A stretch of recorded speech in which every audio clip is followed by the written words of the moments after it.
వచ్చినటువంటి పద్మ విభూషణ్ ఇంకా ఇటువంటి అవార్డులు ఎన్నో దేశం గర్వించదగినటువంటి కథానాయకుడు ఆయన.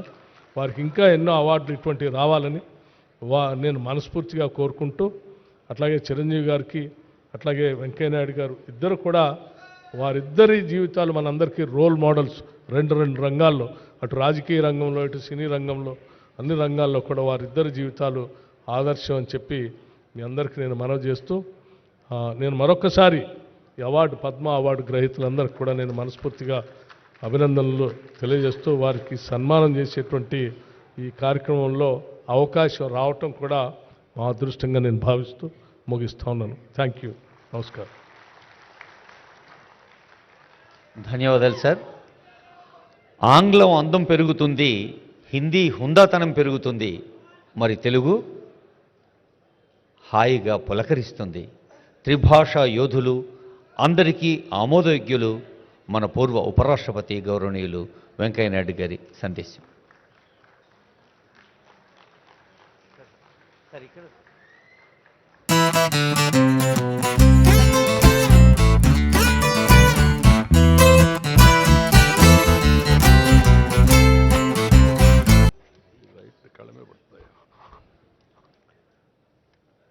రాష్ట్ర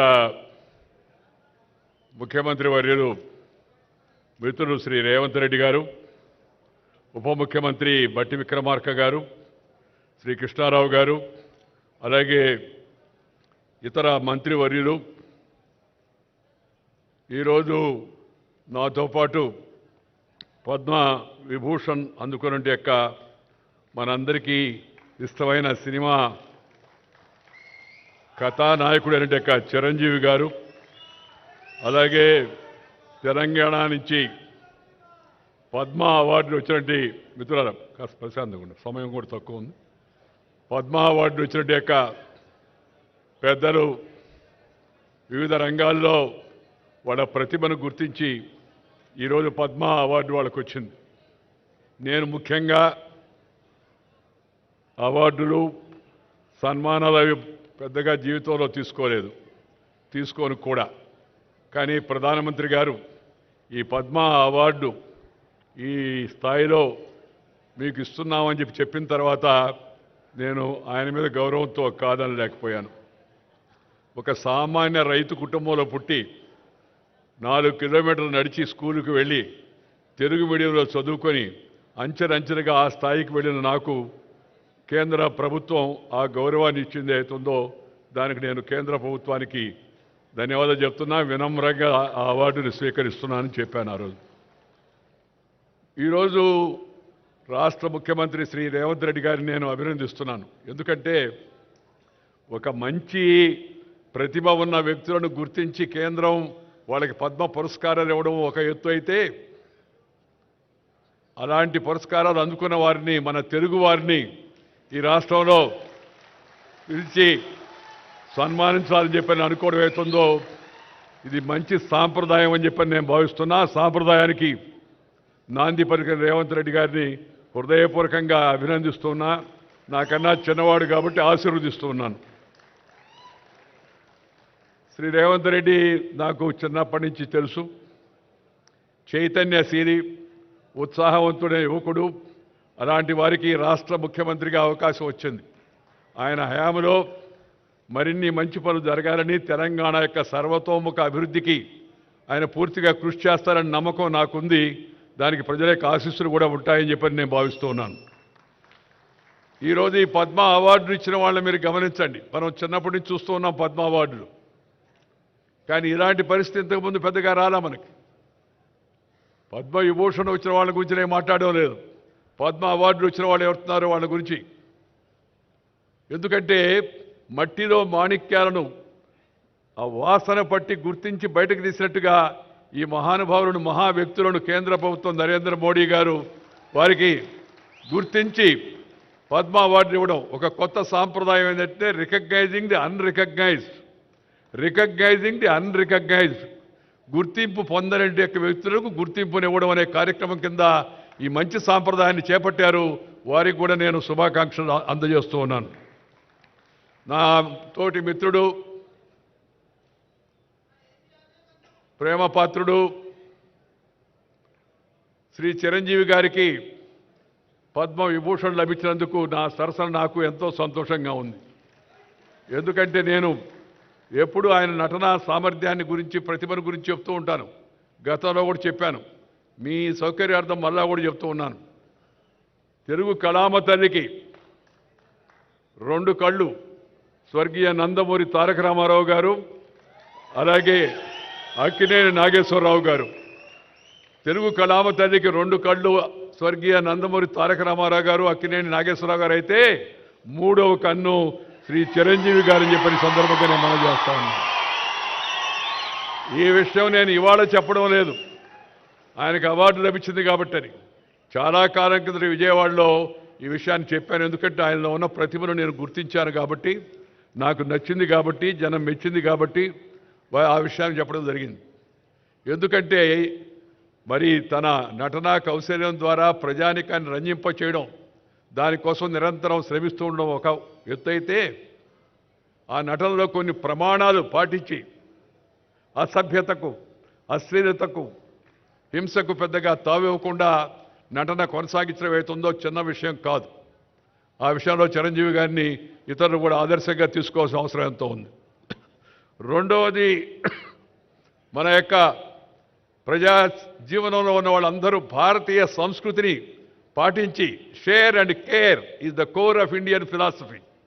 ఆది కాలం నుంచి, వేదకాలం నుంచి, పుణ్యకాలం నుంచి, పురాణకాలం నుంచి మన పూర్వీకులు అనుభవించి రంగరించి మనకు మేళవించి మనకు అందించిన వారసత్వం అయితే ఉందా భారతీయత, నువ్వు పెంచుకో, ఇతరులతో పంచుకో, పెంచుకో, పంచుకో.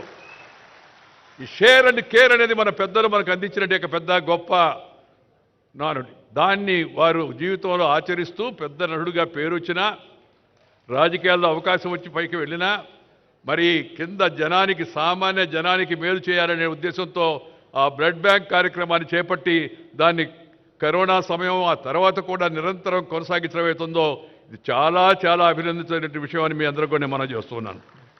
అందుకని సహజంగా వారికి ఈ అవార్డు వచ్చిందని తెలిస్తే నాకు చాలా సంతోషం వేసింది. మిత్రులారా, నేను పెద్దగా ప్రసంగించాను, సమయం కూడా చాలా ఎక్కువైంది, కాలాతీతమైంది.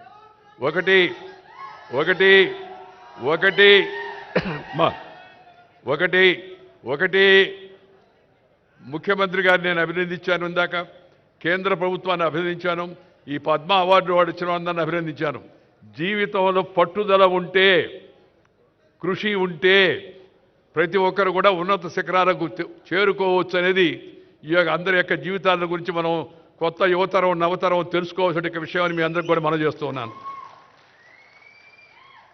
కృషి, అందువల్ల ప్రతి ఒక్కరికి జీవితంలో క్రమశిక్షణ, సమయ పాలన, మాట తప్పకుండా ఉండడం, నీతి, నిజాయితీ, ఇతరులతో తనకు వచ్చిన దాన్ని పంచుకోవడం అవుతుందో అలవాటు చేసుకుంటే తప్పనిసరిగా జీవితంలో యువతరం కూడా పైకి వస్తారని చెప్పని నేను ఈ సభలో ఉన్న యువకులకే కాకుండా రాష్ట్రంలో ఉన్న యువకులందరికీ కూడా నేను ఈ సందర్భంగానే మనవి చేస్తూ ఉన్నాను. అలాంటి అవకాశం వస్తుందంటే ప్రయత్నం చేస్తే వస్తుంది.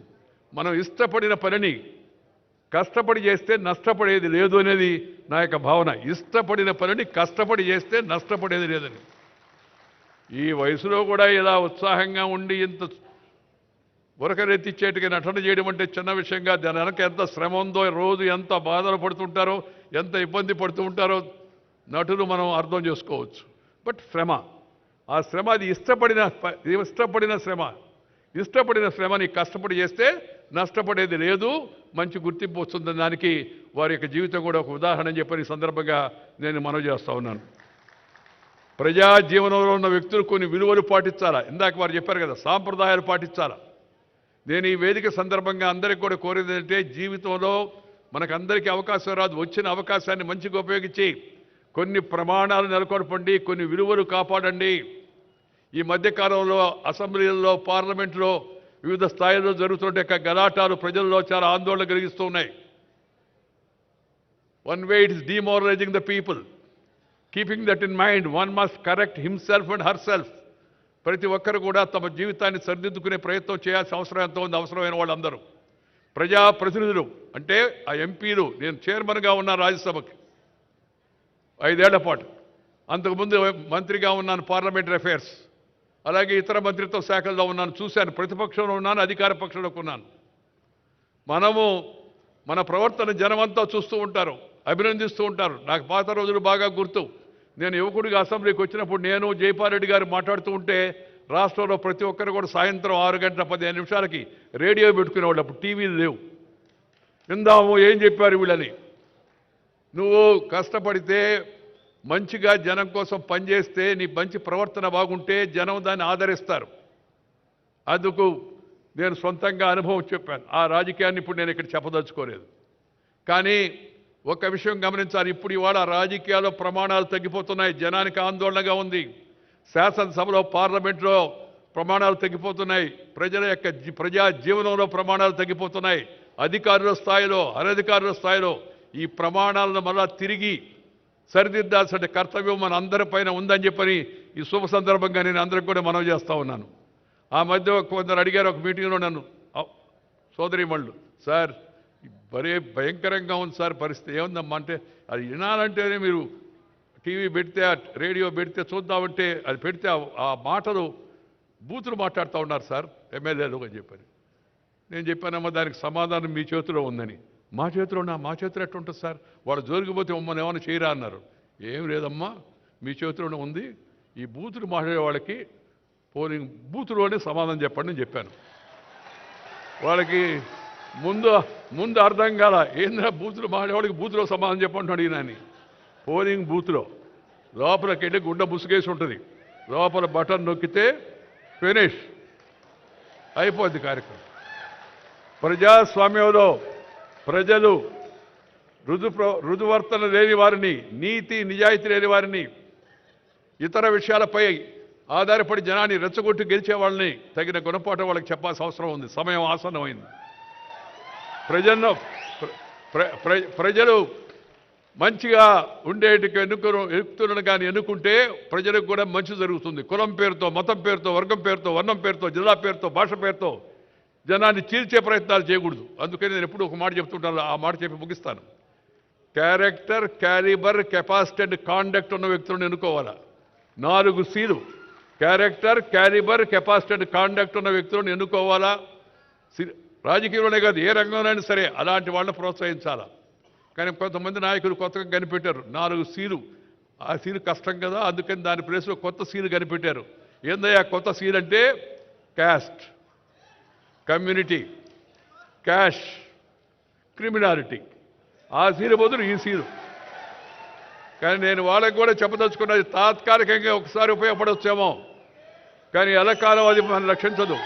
కాబట్టి అందరూ కూడా ఆ లక్షణాలను వాటిని దూరంగా పెట్టి మంచితనంతో మంచిగా ప్రజలకు మేలు చేసే ప్రయత్నం ప్రజాప్రతినిధులు చేయాలని సందర్భంగా మనవి చేస్తూ, ప్రతిభ ఉంటే పురస్కారం లభిస్తుంది, దానంతటా అదే, దాని గురించి ఆలోచించాల్సిన అవసరం లేదని చెప్పని మరొకసారి చెప్తూ తెలంగాణ ప్రభుత్వానికి నేను అభినందనలు తెలియజేస్తూ, మరి నాకు రేవంత్ రెడ్డి గారు చెప్తే నేను చెప్పానయ్యా, మామూలుగా నేను సన్మానాలు పెద్దగా అంగీకరిస్తాను, దట్టు ఈ అవార్డు ఇచ్చిన సందర్భంగా అంటే, లేదు సార్ ప్రభుత్వం తరఫున మా తెలుగువాడిగా మీకు ఈ అవార్డు వచ్చినందుకు మేము ప్రభుత్వం తరఫున సన్మానిస్తామని చెప్పారు. అందుకని నేను వెంటనే అంగీకరించాను. ఇవాళ ఈ కార్యక్రమంలో పాల్గొంటున్నాను. మీ అందరి యొక్క అభిమానానికి హృదయపూర్వకమైన ధన్యవాదాలు తెలియజేస్తూ మీ దగ్గర సెలవు తీసుకొని నమస్కారం. జై హింద్.